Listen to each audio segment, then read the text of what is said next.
Hello everyone and welcome to Tech Upskill channel. In today's video, I will show you how to change the system cooling policy in Windows 11. And now, let's get started.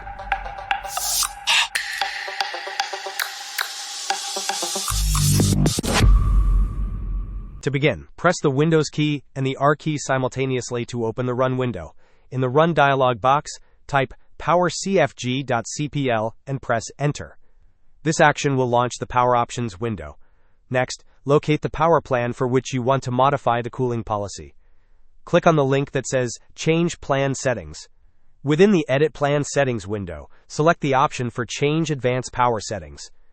In the Advanced Settings window, expand the Processor Power Management section.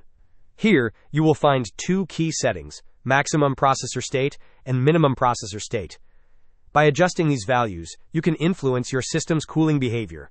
For instance, you can control at what processor load the system begins to actively cool, and at what point it can reduce cooling.